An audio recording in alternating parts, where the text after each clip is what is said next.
बोलो जयकारा बोल मेरे श्री गुरु महाराज की जय। लोधीपुर। मुरादाबाद के प्रेमियों को अनंत खुशियां बख्शकर श्री प्रभु जी ने अब लोधीपुर में पदार्पण किया। वहां के प्रेमी जनों को तो अपनी आंखों पर विश्वास ही नहीं हो रहा था कि महाप्रभु जी अपने सुकोमल तन पर कष्ट उठाकर उनके छोटे से गांव में पधार कर उन्हें श्री दर्शनों की सौगात से माला माल करेंगे। हर्ष तिरेक में उन्हें कुछ भी सूझ न रहा था। उनके आनंद की कोई सीमा न रही जब महाप्रभु जी ने श्रीमुख से उन सबको श्री अनंतपुर में आने की आज्ञा फरमाई। महापुरुषों की अपार कृपा को पाकर वे उनका आभार प्रकट करते हुए कृतकृत्य हो गए। बुलंद शहर श्री प्रभु जी के शुभ आगमन का सुखद समाचार पाकर बुलंदियों को छूने लगा। हर हृदय उल्लसित हो उठा। जैसे ही श्री कार को सम्मुख देखा तो श्री प्रभु जी का दर्शन पाकर प्रेमियों के दिल रोमांचित हो उठे। आंखों से प्रेम अश्रुओं की धाराएं बहने लगी। प्रभु मिलन की अनूठी खुशी आत्मा को आह्लादित करने लगी। श्री सद्गुरु दाता दयाल जी ने उन्हें आत्मबोध करवाते हुए श्री वचनों में फरमाया। महापुरुष जीव को सुजाग करते हुए अपनी वाणी में फरमाते हैं, कबीर यह तन जात है, सके तो ठोर लगाओ, कैसे वाकर साध की, कै गुरु के गुण गाओ। जीव को यह जो मानुष तन मिला है यह कुछ समय के लिए ही मिला है। इसे गिनती के श्वास मिले हैं। ये श्वास हर पल हर क्षण में घटते जा रहे हैं, जिससे जीव मृत्यु की ओर अग्रसर हो रहा है। उम्र बीतती जा रही है, समय हाथ से निकला जा रहा है। महापुरुष जीव को सुजाग करते हैं कि इस अनमोल श्वासों की पूंजी से पूरा लाभ उठा ले। वह कैसे? पूर्ण संत सत्पुरुषों की सेवा करके और उनके गुण अनुवाद गाकर अपने समय को सकारत कर लो। जीवन का सच्चा लाभ उठा लो। लाभ कमाने की सही युक्ति सत्य संगति से ही मिलती है। सत्पुरुषों की संगति व उनकी चरण चरण में आने से ही जीव के भाग्य उदय होते हैं और उसे सच्चे नाम की दीक्षा मिलती है। इस नाम की कमाई करना ही जीव का अपना काम है।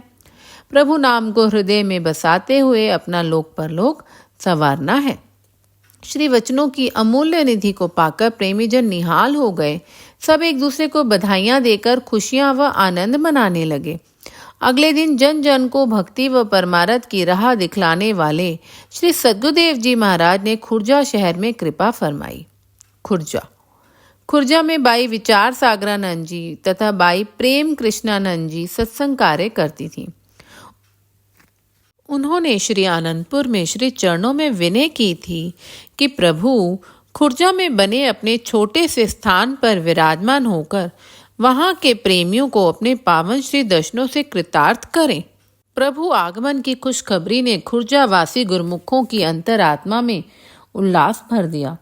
आज उन्हें अपने इष्ट देव भगवान के पावन श्री दर्शनों का सौभाग्य जो मिलने वाला था। जैसे ही उधर श्री कार का मधुर हॉर्न हुआ, इधर श्री महाप्रभु जी के स्वागत हेतु शहनाइयों के स्वर गूंजने लगे। जयकारों के नाद से गुरुमुखों के हृदय असीम खुशी से तरंगित हो उठे। भक्त जन भक्ति भाव से परिपूर्ण भजन गाकर श्री सद्गुरुदेव जी महाराज का अभिनंदन करने लगे। संगत अधिक होने के कारण सबको एक बहुत बड़े पंडाल में श्री दर्शनों का सुअवसर मिला। श्री वचन हुए, 184 जून में मानुष देह पर दान, बिना भजन भगवान के चली अकारथ जान। 184 योनियों में मनुष्य देह को ही प्राथमिकता दी गई है।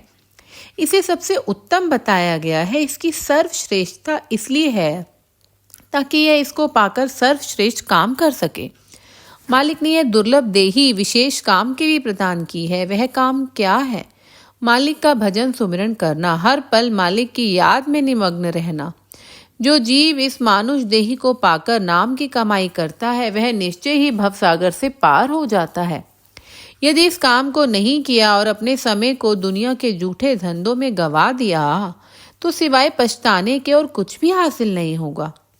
महापुरुष इसलिए जीव को आगाह करते हैं और उसे सच्ची व लाभ वाली वस्तु कमाने की हिदायत देते हैं, जो कि इस लोक में भी उसके काम आ सके और परलोक में भी सम्मान दिला सके। आप सब गुरुमुख हैं, आपका यही कर्तव्य हो जाता है कि महापुरुषों द्वारा बताए मार्ग का अनुसरण करके, भक्ति के नियमों की पालना करके अपने जीवन को सफल बनाएं। श्री वचनों में जीवन की सार्थकता के भेद को जानकर गुरुमुख जन सचेत हो गए और श्री चरणों में कोटि कोटि आभार प्रकट करने लगे। प्रस्थान का समय समीप आ गया, परंतु प्रेमियों के नयन अभी भी श्री दर्शनों से तृप्त न हुए थे। बार बार श्री चरणों में पुनः जल्दी आने की प्रार्थना करने लगे। आप सबको आशीर्वाद प्रदान कर अलीगढ़ की ओर रवाना हुए। अलीगढ़ सायंकाल के समय महाप्रभु जी ने अलीगढ़ की धरती पर चरण स्पर्श किए। आप प्रायः हर वर्ष यहाँ कृपा फरमाते थे, परंतु इस बार काफी समय के पश्चात जब प्रेमियों को श्री दर्शन की झलक हुई तो उनके आनंद का पारावार न रहा। ऐसा लगा मानो जन्मों की सोई किस्मत आज जाग गई हो। उधर इंद्र देवता ने भी श्री प्रभु का आगमन हुआ जान अति प्रसन्न हो आसमान से घनघोर वर्षा की झड़ी लगा दी। महाप्रभु जी ने रात्रि समय भक्त चुनीलाल केवल कृष्ण जी के घर विश्राम किया। प्रातः होते ही वहां से आश्रम में पधारे। श्री आरती पूजा के पश्चात श्री वचनों की दिव्य दात को पाकर सब प्रेमी जन आत्मविभोर हो गए। सब चकोर की न्यायी श्री चंद्रमुख की ओर निहार रहे थे। पलके झपकने का नाम नहीं ले रही थी। सबकी यही अभिलाषा थी कि जो दुर्लभ अमूल्य घड़ियां प्राप्त हो रही हैं उनसे भरपूर लाभ उठा लें। वहां पर एक प्रेमी परिवार श्री चरणों में उपस्थित हुआ।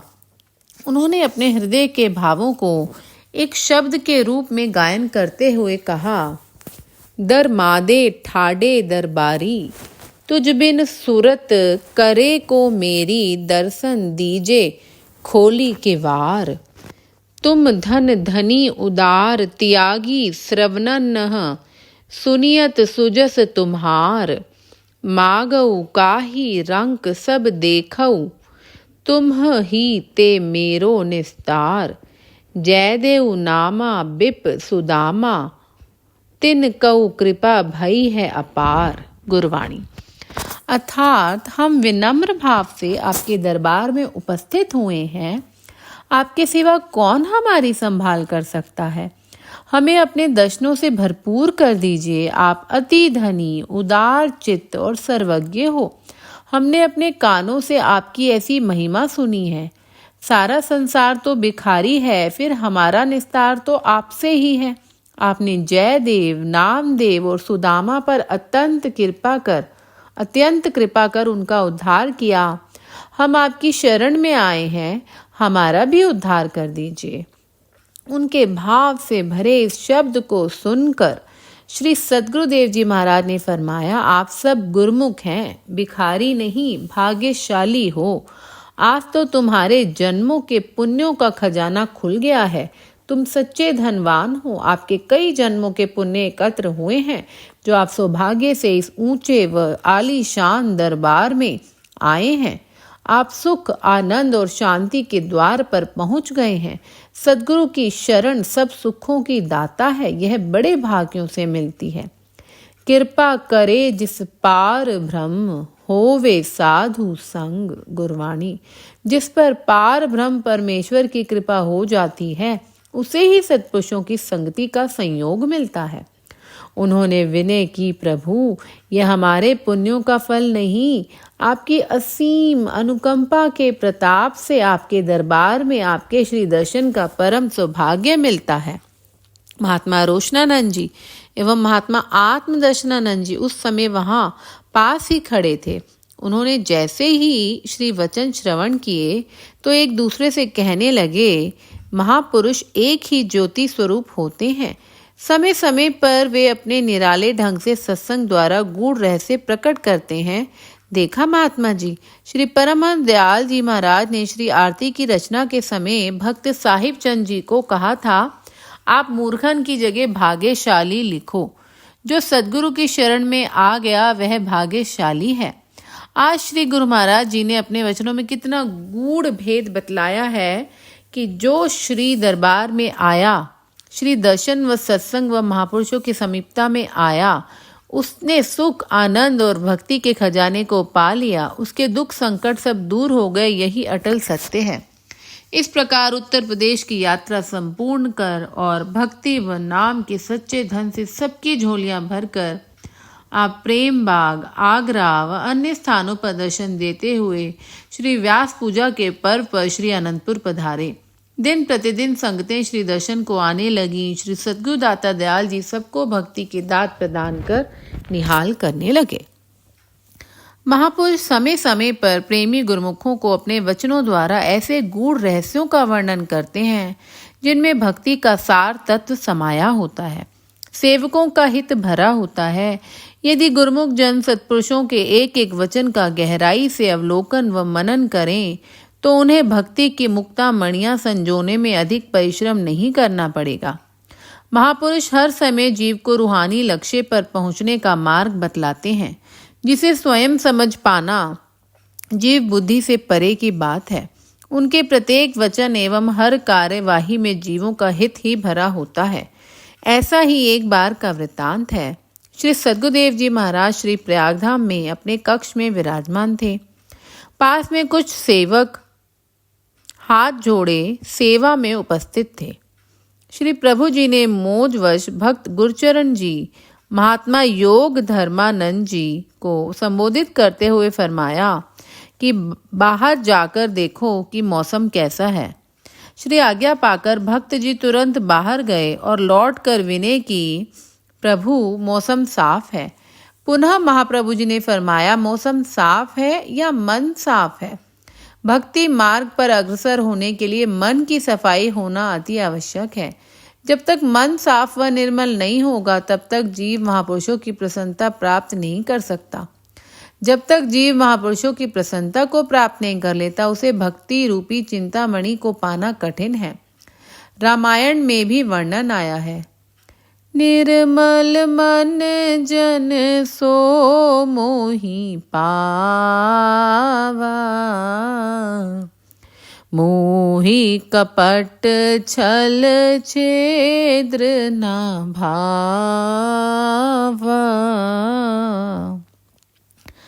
भगवान राम जी फरमाते हैं कि मुझे केवल निर्मल मन वाला व्यक्ति ही पा सकता है। मुझे कपट, छल व चतुराई कतई पसंद नहीं। यदि किसी के मन में मायावी विचार हों तो वे बाह्य रूप से चाहे कितने नजदीक हों, लेकिन वे प्रभु की आंतरिक कृपा से कोसों दूर रहते हैं। इसलिए गुरुमुख को चाहिए कि वे अपने मन में किसी भी प्रकार की मलिनता न आने दें। मन को सदैव सद्भावना, सुमति और सच्चाई के विचारों से भरपूर रखे, सद्गुरु के शब्द से जोड़े रखे। इसी में ही सेवक की भलाई है और इसी में ही महापुरुषों की भी प्रसन्नता है। पावन श्री वचनों को श्रवण कर भक्त जी श्री चरणों में नतमस्तक हो गए। इस प्रकार आप हर पल हर क्षण सेवकों के लिए हितप्रद वचनों की वर्षा कर सदैव उनका मार्गदर्शन करने में तत्पर रहते। बोलो जयकारा बोल मेरे श्री गुरु महाराज की जय।